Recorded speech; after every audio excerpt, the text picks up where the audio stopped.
All right, if the folks are going to present, if y'all would come on up and take a seat right here. As the bishop said, my name is Jeff Evans. I serve as canon to the ordinary. And the pillar of our focus that I work most on is congregational vitality. And one of the great joys of my ministry is that I get to see the growth that God is giving all throughout our diocese. I love what Jason said, that what he's seeing, passionate leaders and the gospel growth that's happening in the north of England is also happening here in the diocese. And so we're going to share 3 instances of that happening here in our diocese with y'all. And the idea is that you're going to be inspired by what these churches are doing and try it at your church, that you're going to listen to their ideas and steal mercilessly. Remember, good artists borrow, great artists steal. And then afterwards, come up to these folks and pick their brain to brainstorm on what they're doing and what you might be doing and how God might give continual growth to all of our congregations. With that said, I'm going to turn it over to Susan Oakes, the rector of St. Peter's in Talladega, to tell her story. Thank you.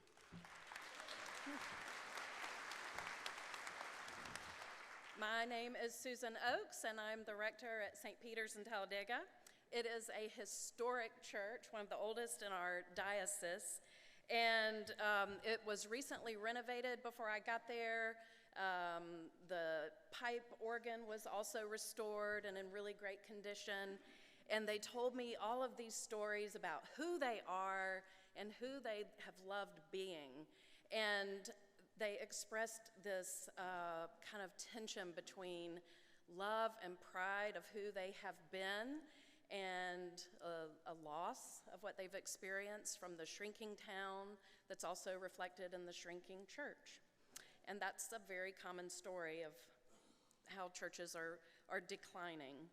And the thing that really struck me is the deep longing for them to be who they have always been.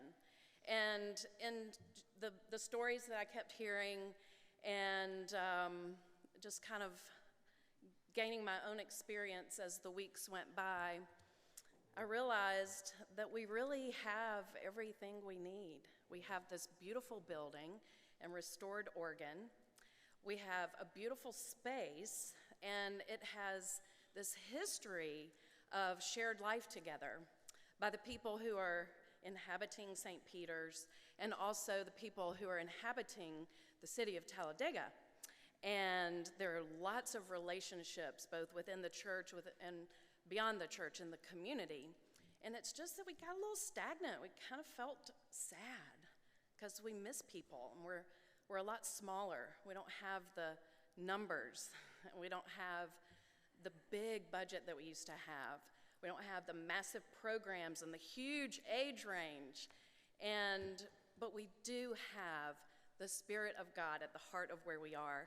And we do have, along came this new music director that we hired, and we thought, well, maybe he can help us reinvigorate our choir. And we did that to the point that we could. And then he had this great idea. Maybe we could have this program called Choral Scholar Program, and we'll invite music students from the local colleges. We have Talladega College right there in our community, 5 minutes from our campus. And then Jacksonville State University is also right there. And so I was like, yeah, let's go for it. Let's see what that could be. So we brought this idea to the parish, and everybody got on board. There was a lot of fear and anxiety and uncertainty. I'm not going to tell any lies. We were terrified. But long story short, we implemented a new program called the Choral Scholar Program, and we pay these music students to come and sing with us on Sunday mornings. And I know a lot of parishes pay choir members to come and join their choirs, but the choral scholars really make our choir. And they also bring a different age group into our church, and the energy that comes with that has been just phenomenal. And so we're just getting started. It's a huge experiment. We started with a fundraiser hymn festival in October. It was called Creation, and it took on the same form as Lessons and Carols. So it was readings and hymns and readings and hymns. And our place was filled. It felt so good. We had all kinds of people, not just St. Peter's people. And the money rolled in. We raised plenty of money to be able to pay these scholars. And so not only are we trying to enhance our worship with our Sunday morning choir, but we're also dreaming of having a quarterly hymn festival where we invite the whole community to come and be in our beautiful space and let us share our gift of hospitality and friendship and just praising God in a wonderful, beautiful way through magnificent music. And so this vision and dream is starting to take some form. We do still have a lot of fear, and there's a lot of uncertainty about how it's going to continue to take shape. But the thing is, the Spirit is alive among us, and we are going for it. And we just, if you don't try it, you won't know. So I think that's one of the biggest parts of this is just dream with God, build on the strengths that you already have, and just try it, go for it. And that's where we are. So we're now about to embark on hopefully our third hymn festival. And we continue to thrive with our worship and our enhanced music. And we're just having a lot of fun together and enjoying the growing community that's coming out of that as well. Thanks.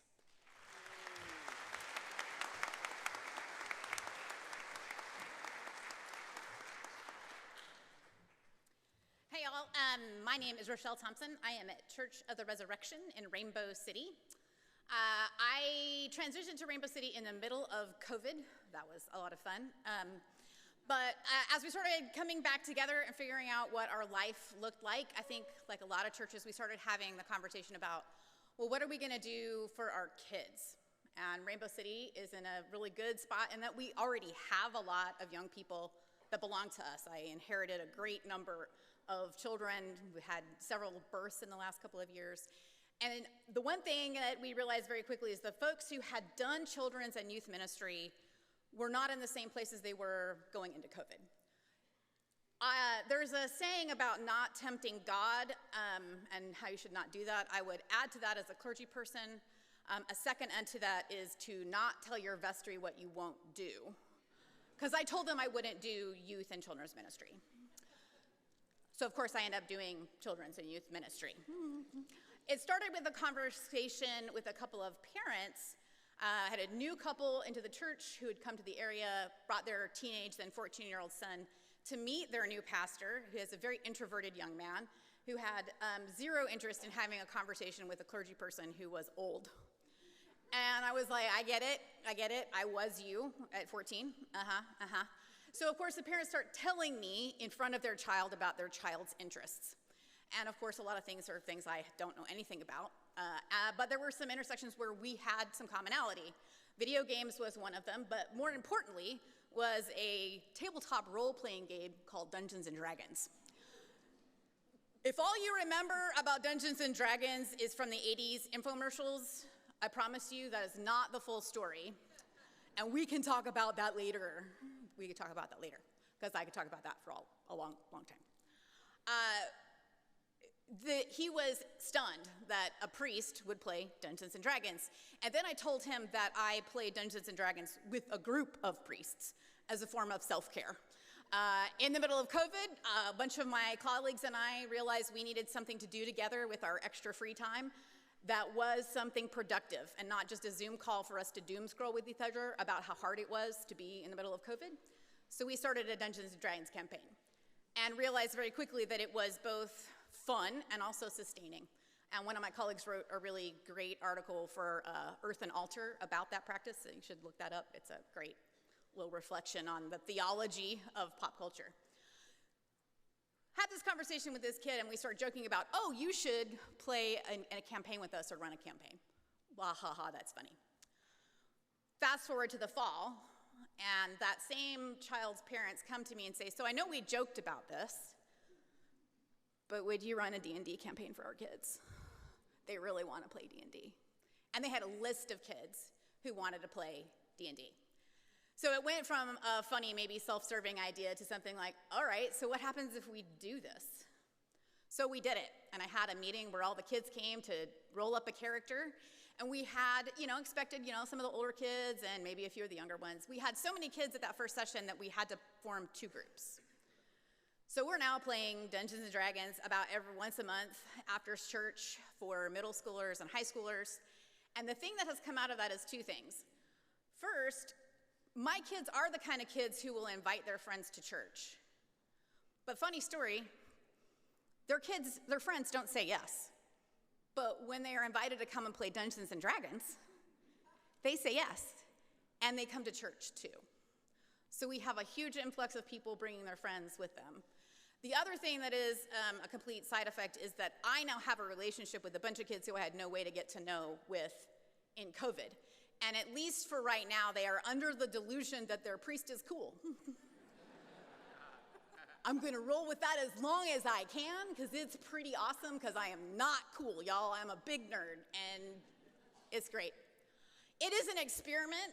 I have no idea how long this is going to last. I do know that we're looking at probably having to split into maybe a 3rd and even 4th group. And it has been a really interesting thing to see what it's done for the other people in our church too, to actually see the faces of all our kids. The thing I realized after we started this is that we do have a lot of kids, but not the same kids come to church every Sunday. We average somewhere between 10 to 14 kids. 4 of them are the same. The other 8 to 10 are completely different kids, but the older folks who don't necessarily have connections to these kids don't realize they're not the same 12 kids who always show up to church. Well, when they all show up together at the same day and you see 25 of them, oh, we do have a lot of kids. It's not a be-all, end-all, but it has been a really great experiment and a way to see where else our youth ministry can go that doesn't look like traditional Sunday school that no one was showing up for. So, and I'm going to stop now because I will literally talk about Dungeons & Dragons for 3 hours if given the opportunity. So please, if you do want to talk about this, there are other options too. I will be glad to talk to you later.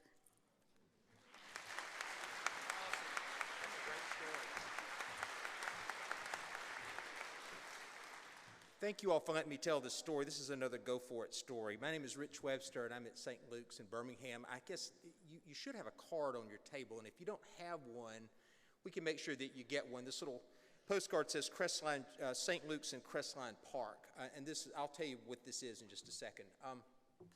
To tell this story, I need to tell you a little bit about the neighborhood where we sit. St. Luke sits in a neighborhood called Crestline, a suburb of Birmingham, and then adjacent to Crestline is a neighborhood called Crestline Park. In Crestline Park, there are lots of starter homes, first-time home buyers, renters, lots of people right out of college up into the 30s, lots of babies, lots of dogs, lots of young people. I guess retailers would call this lots of rooftops. And it all kind of centers around a restaurant bar area. There's a strip there called Saul's, and a lot of the kids like to live near Saul's. They can walk to Saul's. It's kind of it's the neighborhood center, if you will, and they're just everywhere. And you can sort of tell the demographic because they're college flags on all the houses, right? Everybody, and you're seeing lots of young people walking around. I would get my hair cut on Haygood, which is next to Saul's, and I was having an early morning haircut, and I looked across the street at this yellow church that I've looked right past for a long, long time. It's been there for 70 years, the Crestline Cumberland Presbyterian Church, and there was a sign out front that said, "Thanks for the memories, we're closing." And as the Holy Spirit would have it, a member of that Presbyterian lives in my neighborhood. I know him well, and I asked him, what's the deal with the little yellow church? And he said, well, you're not going to believe this, but before they closed the church, he was mad, they signed a lease with a school, and we can't sell it for 2 years, and we're just stuck with this empty church building. And we had no long-range plan. We don't have this in the budget. I know St. Luke's can seem intimidating to people because it's big, but we don't. Our margins are thin. We've spent what we budget, and we have no money for this. There's no plan for this. But I just went back to the leadership and said, we need to get this church. So what we're doing is we're renting it for the 2 years that it's stuck in the lease. We're renting it for $1,000 a month, and so we have another campus at St. Luke's across the street from Saul's. Now, what are we doing with it? Well, the idea was to start a soft rollout, just to let it teach us what it might be. And so we took these cards and we put them in all the mailboxes. And we're going to do it again just to redo for the winter, make sure that they get it. And then when people come to the church, they take the QR code. We've got it mounted in the back, and they zap it with their phone, and they put the information in there. Right now we have data on 120 youngish people, anywhere from 25 to early 30s, so 120. We began by having a service at 4 o'clock primarily led by Corey Jones and Julia Sanford, a postulant of our diocese. And Corey can play the guitar. We also pay a keyboard player $50 a week to play. He comes from an African-American church in the morning. So Ron and Corey play.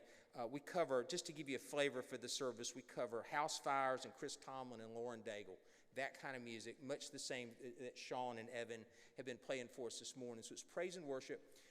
We really were killing it when the weather was good and we were outside because people could bring their dogs. And so we worship out under the tree and had some rather large services out there, just kind of walk up with dogs. People are leaving Saul's and coming across the street to see us. There's a house full of young women who were all in the same sorority. They all walked down the street and now they're inviting their friends.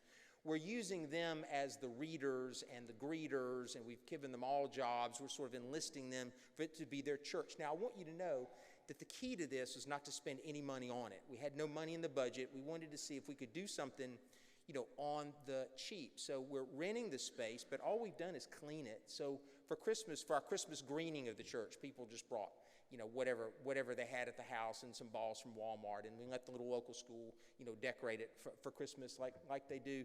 And so it's just all done. It's like a little homemade church. So now what we've decided, as we let the congregation teach us what they want it to be, beginning Sunday night, and you are all welcome if you're in the area and you want to come check it out at 4. I know Corey would love to have you. What we're going to do is we're going to create more of a study service, like a praise song, study sermon, Bible study sermon, and then prayers at the end with communion from the reserved sacrament. Because we were finding that now that we've captured young people in the neighborhood, some of them are children of St. Luke's, of course, but others have moved up from, say, Mobile or somewhere, and they're working in Birmingham. Now that we've captured them, they've started coming to St. Luke's on Sunday morning. So this little yellow church has also been a feeder for younger people to come to church. So what we're trying to do is give people an excuse to come back at 4 in the afternoon. So you might worship at St. Luke's on a Sunday morning, but you'll come back for a Bible study, something that's just a little different rather than just having Eucharist over again. Again, I want you all to know that this is an unfolding idea. They're teaching us what they want it to be. Finally, and this just happened, over the Christmas break, William Boyles, another one of our clergy, has been participating in something called Big Time. And those of you Birmingham folks, you will remember Big Time. It was originally a junior high ministry for junior high students. Well, what they've done, it's kind of a parachurch ministry. They have prayer in local churches before school. Well, they've been in existence for so long, now they have young adults who've moved back to Birmingham who want to renew their relationships that they started in junior high. And so William came up and said, hey, Rich, could we have pilot house is what they call it. They call the church pilot house worship with Big Time Ministry, sharing the ministries of St. Mary's, St. Luke's, and Mount Brook Baptist, and then kids from churches all over town. They needed a neutral site, right? It's hard sometimes for a church to go to another church and not feel like it's theirs. And so our little yellow church in Crestline Park, which is simply just belongs to everybody now, they had their first one last Tuesday night, and then they skip a week and they meet, and they break into small groups, and they had 65 people on a Tuesday night in the little church that hadn't seen anybody in a long, long time. So we've given life to another one of God's houses in the neighborhood. We've shown the flag. One final thing I'll add about this. In our particular community, we have lots of children who love us, but because we haven't reached them where they are, they go to other churches. They go to Church of the Highlands. They go to Redeemer Church. I think just by showing the flag for several of these children, we showed that we cared enough for them to give us another chance and to come back on home to St. Luke's. So anyway, I ask for your prayers for our little yellow church, and we'll see how it goes. I have had a couple of developers, and you know how these things work out. They oftentimes don't, but I've had a couple of developers reach out and say, if I get to buy this property, because we'll never be able to afford it when it comes on the market, if I get to buy this property, we'd like to keep a church on there. So maybe it'll keep growing and keep going. But in the meantime, God's given us a little ark that we can follow through the wilderness together. Thank y'all.